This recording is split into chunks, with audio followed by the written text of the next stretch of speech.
justru yang paling populer sama Pepsi dibanding Coca-Cola. Lebih populer di sana. Lebih populer Pepsi di Arab Saudi.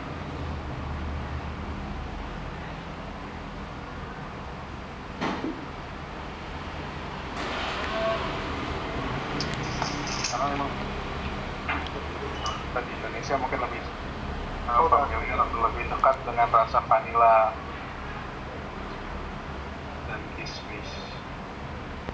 Ya, karena kita kan penikmat soda sih, makanya paling banyak dari Coca-Cola dibandingkan yang lain. Sebenarnya kalau brand Coca-Cola mungkin karbonasi kita identik sama Coca-Cola wajar, karena dari Belanda dia udah masuk di Indonesia.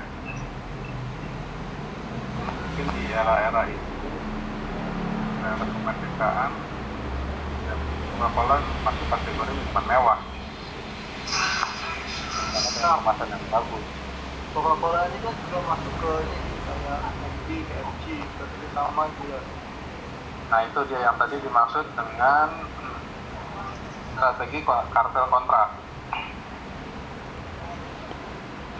Mereka kartel kontrak, mereka mengirim makanan untuk bundling sebenarnya dengan produk-produk mereka, produk makanan bundling dengan minumannya Coca-Cola untuk itu fast food ya, buat bundling seperti itu. Tapi kalau Coca-Cola yang dibanding sama handphone, orang juga malas gitu.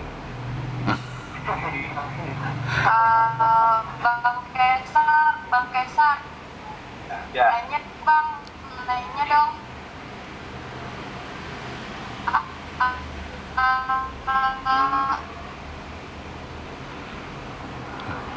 Sinyalnya agak berat nih, nggak stabil. Tadi Bang Kesar bilang Kak Ara itu menyesuaikan, produknya itu menyesuaikan negara nih. Waduh, Terus kalau misalnya dari itu kan dari kemasan kan Bang, dari bahan-bahannya sama nggak Bang? Terus dari harga price itu sama nggak Bang? Setiap negara ya, atau beda-beda? itu yang disesuaikan tadi, makanya ada istilah locally climatic yang di geographic segment. Nah ini juga nanti ada besok geographic segmentation, bisa dilihat dari gaya hidup, terus tingkat pendidikan, sama tadi kayak di Indonesia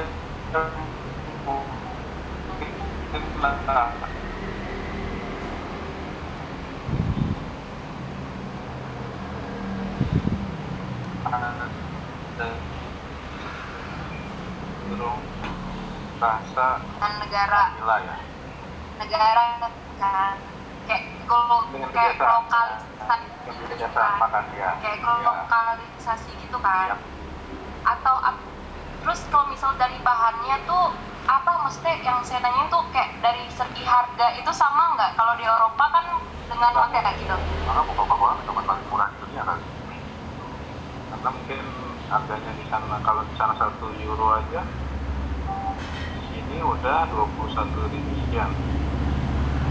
Iya. Kita botol Coca-Cola kan paling cuma kita 5.000, botol nggak sampai 10.000 kan untuk yang botol kecil. paling murah 3.000 ada kan? Nah ya makanya kalau mengenai harga pasti disesuaikan, makanya mereka cenderung membuat pabrik di negara-negara yang mereka punya tujuan pasar di negara tersebut untuk antisipasi mengenai harga, selisih harga yang biaya produksi, maksudnya lebih ke biaya produksi. Karena kalau mungkin kita impor Coca-Cola, kita mungkin nggak bisa seenaknya nggak sering minum Coca-Cola juga. Harganya sudah pasti beda ya. Ya.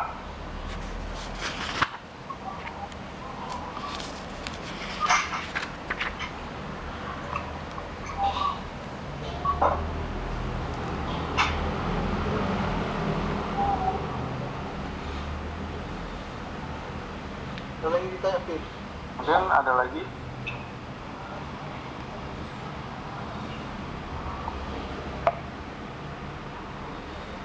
mau nambahin dikit kalau yang mengenai bahan, sebenarnya kalau per negara itu megang lisensi untuk produk tersebut. Jadi misalnya bahan-bahan itu walaupun lokal tapi kualitas dan output yang dihasilkan itu harus sama. Jadi ya karena lisensi, kayak contoh misalnya bikin sabun atau baygon gitu ya dari Bayer kan itu bikinnya di Indonesia, tapi karena lisensi, atau misalnya contoh bedak bayi dan Baby Johnson itu pabriknya di Indonesia tapi dia lisensinya lisensi luar.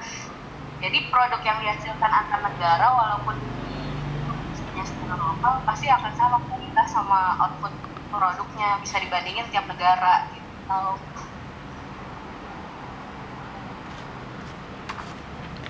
Aku mau nanya deh, Pak. Ya. Kan Coca-Cola saingannya Pepsi nih di Indonesia. Ya. Itu tahu nggak penjualannya tuh lebih banyak mana? Coca-Cola apa Pepsi? Tahu nggak?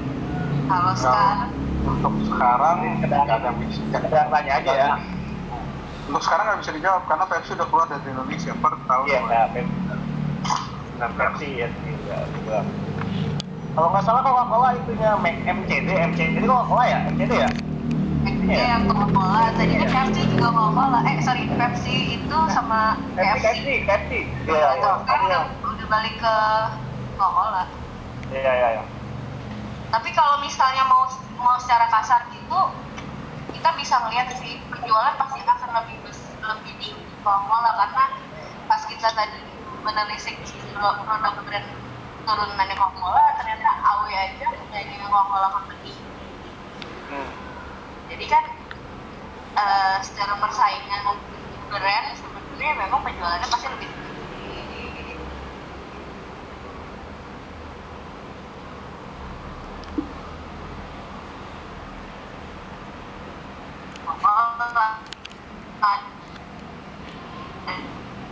Dan macam sih. Yang kan Pepsi kan nggak ada diversifikasi produk. Iya. Tadi nanya apa?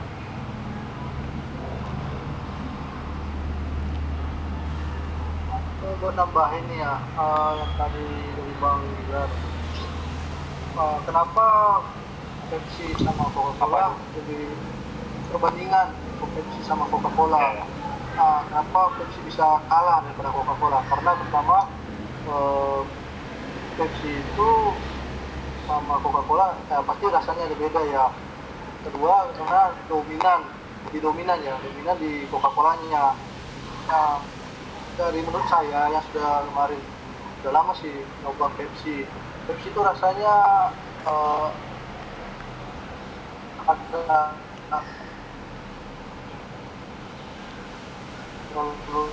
apa ya rasanya daripada Pepsi. Kedua dari rasa lebih enak Coca-Cola daripada Pepsi. Kedua itu kan ada namanya produk Pepsi Blue.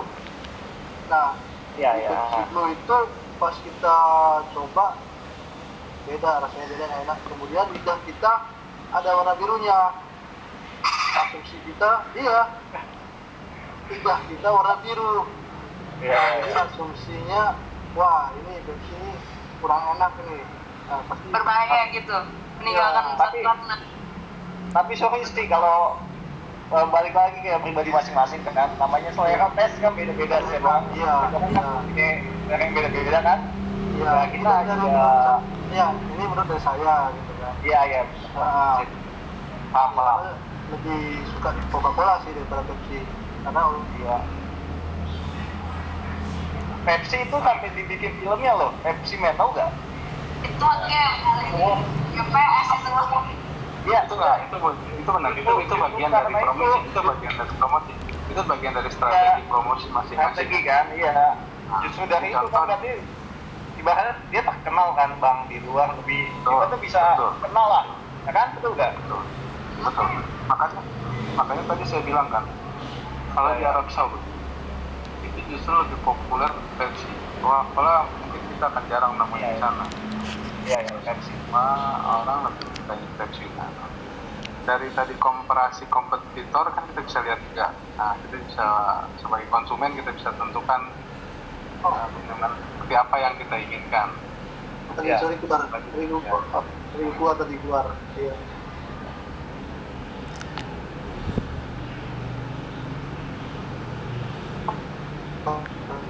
Masih putus tadi. Nah, ini kan ada Ya, sinyal agak jelek. terus tadi juga menyasar Ya. ya, tadi ada testimoni mengenai bahwa saya lebih menyukai Coca-Cola karena rasanya seperti ini nih. Ada. Ya. Ya, Iya.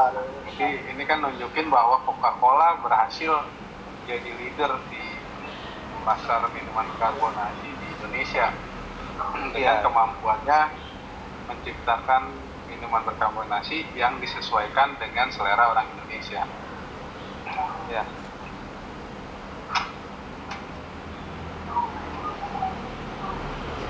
Jadi tadi kalau apa namanya untuk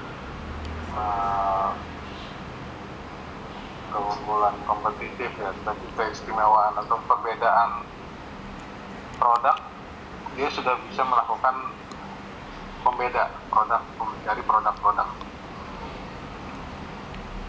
kompetitor lain. Oke, Pak. Oke Pak, balik kepada Bapak Pak.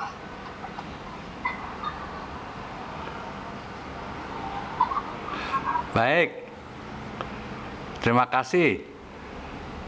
Diskusinya makin lama makin seru nih sebenarnya. Cuma sinyalnya agak terganggu, saya kurang terlalu jelas. Pada dasarnya kalian analisis produknya saya apresiasi ya. Portofolio produknya ya canggih juga ternyata ya.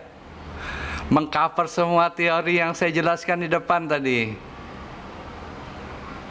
Di practice teori ya. Dan juga menyinggung tadi resources advantage theory, grand theory dari pemasaran. Kalian bisa masuk ke sana juga ternyata. Walaupun kalian belum mengerti itu ya, teorinya ya. Tapi kalian diskusinya sudah sampai ke sana loh. Grand theory dan practice theory dua-dua kalian gunakan. Ya, jadi luar biasa ini saya kira. Jadi nggak sia-sia, kayaknya kalian jago marketing semua nih. Kenapa nggak ngambil marketing sih? Mulut-mulut marketing Pak. Iya nih, kalian diam-diam pada hebat nih, pertanyaannya juga bagus-bagus. Ya, karena mungkin karena kami banyak diam, Pak. Belum pada emas. Diem mikir, Pak. Nggak apa-apa, kan belum kenal. Kalau semakin kenal kan semakin baik. Ternyata ilmu kalian keluar semua tuh tadi, ya. Kalian bisa sampai mengkomparasi kompetitor ya. Ini sebenarnya tinggal dikerucutkan saja value apa yang ingin disampaikan, ya kan? Kalau kalian misalnya bekerja pada tempat di mana produk ini kalian jelaskan, tentunya kalian dengan mudah menganalisis produk portofolionya. Karena teorinya sudah kalian cover semua tadi. Ya, menarik ini ya. Jadi diskusi yang luar biasa. Nanti tolong PPT-nya di email ke saya ya. Iya, siapa? Oke. Baik, masih ada diskusi tentang value, consumer value. Ya silakan di stop. Yes. Ya. Nah. Ya, di tengah keterbatasan new era nggak apa-apa, sinyal naik turun yang penting masih bisa terdengar. Iya, Pak. Dan sebagian saya record ya, nanti saya send ke kalian. Jadi diskusi kalian yang menarik tentang pemasaran ini bisa ditularkan nanti ke adik-adik kelas kalian. Amin, Pak. Ya. Amin, amin. Jadi jangan segan-segan bicara ya, diskusi nggak masalah kok. Beda pendapat juga nggak masalah.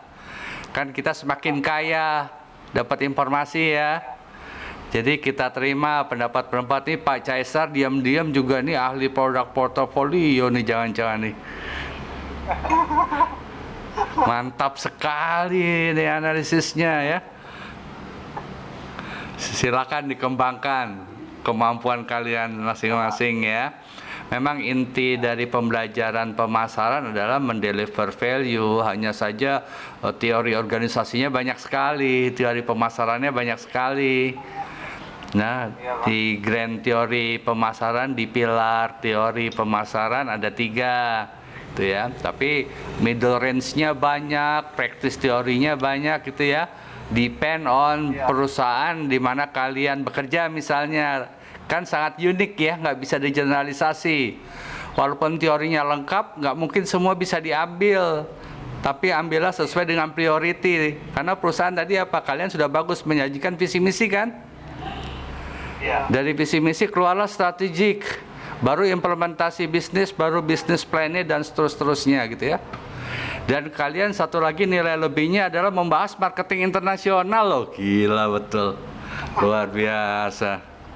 Itu kita bahasannya udah marketing internasional ini. Itu ya. Menarik sekali. Kayak misalnya perbandingan Nescafe Indonesia dengan Nescafe Vietnam itu sudah berbeda. Iya nggak? Ada yang bisa bedakan? Ya, saya ini bukan penggemar kopi. Saya minum kopi Nescafe karena di rumah saya istri saya selalu menyediakan Nescafe.